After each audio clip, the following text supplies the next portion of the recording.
After nearly a year without playing because of injury, Malacia is finally back training with his teammates, and we've got a beautiful confirmation that Rasmus Hojlund as well has been included in the Manchester United squad to travel to London to take on Crystal Palace. This is the United of Sport. Web is my name, and guess what? I'm telling you about a happy day at Carrington today as Man United welcomes back someone who has not been in action for a long time. Malacia, I mean, is loved by everyone. Everyone knows what he brings to the team. And honestly, any good teammate, if your colleague has been injured for more than a year without kicking a ball, you certainly love to welcome them back. And he was given, should I call it a standing ovation or a guard of honor, as he joined the team in the warm-up session today at Carrington. Beautiful stuff are there for Manchester United. So Malacia is, remember, included in the United squad that will play in the Europa League. He will not be playing a part in tomorrow's game, but his return to training with his colleagues, even for the little time he was there, because he trained with them for a small time, then later went and continued training by himself with his own fitness doctor. But that for me was a huge step in the right direction. His mentality, they are reintroducing him back to the game to bring back the passion in him. Because I mean, if you're sidelined for that long time, any player, as a player, it is always going to take away something from you. So you've got to be reintroduced into it for you to be passionate again. So Malacia, I told you before he could return to playing even before Luke Shaw. It seems that is what we are bound to see. So beautiful stuff there happening for Manchester United. Now, you see he's not alone. Remember, Rasmus Hojlund and Mason Mount returned to train with the team just a few days ago. Now, it has been confirmed that Hojlund has been included in the squad to play against Crystal Palace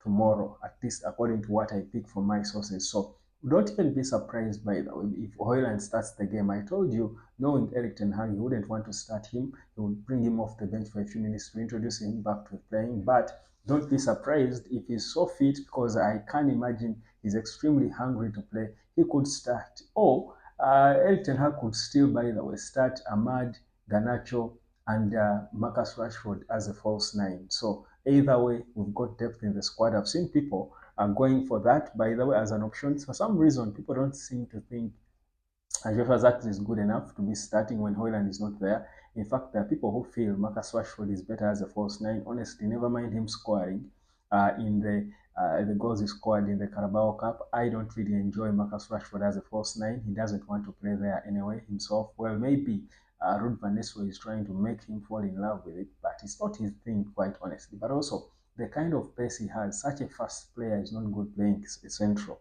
Such a fast player is better coming off the flanks. But anyhow, whatever it is, we are the only club that has scored 10 goals in 2 games without conceding none. So, either way, in Ten Hag we trust, I must be saying. Don't you think? Well, drop down your comment. Give me your feeling about Malacia's return.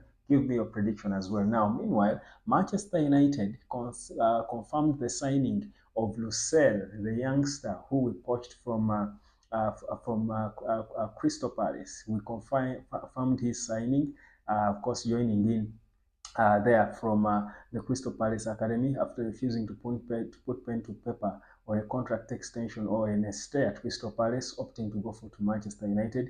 Well, he's finally ours. So he joined Sekou Kone, and of course, very soon, Chido Obi Martin from Arsenal will also be confirmed by Manchester United. So it shows you guys everything we are touching is working. It's a good feeling, I must say, to be a Man United supporter now. But it will even be better if we have a sweet revenge against Crystal Palace. Can I be honest?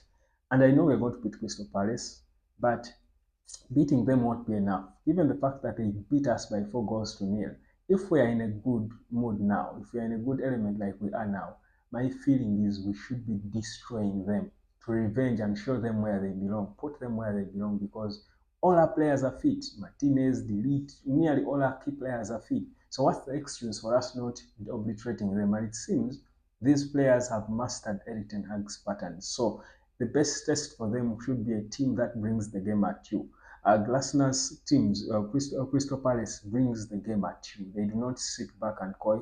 They come at you and try to dominate you, to try to bully you. So I think for me, This should be a battle of bullies, because even Erik ten Hag loves to play a pragmatic game where he's the aggressor, his team is the aggressor. Now, with these players mastering how he wants to play, I had him again trying to explain to journalists how United plays and how he wants to play. My feeling is the best test is against teams that also want to play, and we see who the man is. So it's a game of who is the bully. It's a battle of proving yourself that we are the real bullies. So for me, it's a very beautiful test against Crystal Palace. It's away from home. The home pressure won't be there, but also it will be hard because Crystal Palace don't want to lose at home. So for me, in whichever way you look at it, don't tell me about the intensity of the games we have. Don't tell me about all that. What I know is this is going to be a big time opportunity for Erik ten Hag to confirm and to convince the jury that is still out there that indeed Man United has come of age. Because if we lose against Crystal Palace, the reality is many people will forget about the 7-0 obliteration of Barnsley and the 3-0 away win against Southampton. Crystal Palace will be sort of the confirmation that we are back, and that's what we all want to see. This is United, and this is what we expect. Now, in terms of the team, I think I'm beginning to confirm, at least I was trying to talk to people who peeped into the training at Carrington, my sources there, and they seem to hit on the fact that Manuel Ugarte might be starting this game. I'm eager to see Ugarte start.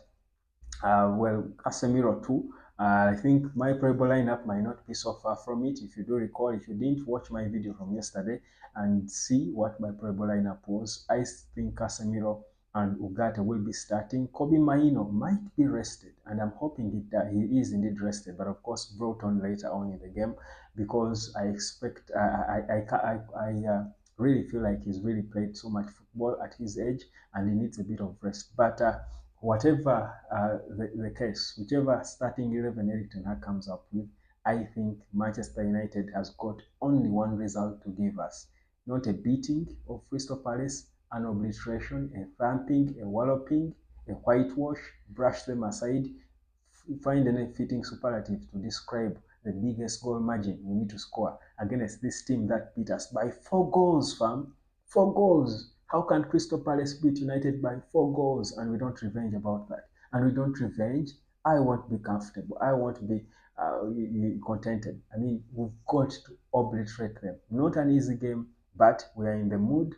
All our attackers are in the mood. Our defenders are jailing in. Lisandro Martinez and Delete, I feel like, are communicating better. If the last 2 games are anything to go by, they are communicating better.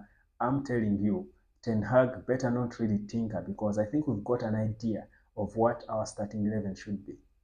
We seem to have a proper idea of how our starting 11 has got to look. And when that is so, Man United is going to be the team to beat. Just change in a few positions, adjust here and there. And trust you me, we will be right at it. My name is Webb. My prediction of the game is Man United 4, at most 1 for Crystal Palace. 4-1 at the very least. Anything short of that, a 3-0 and 4-1 are almost the same.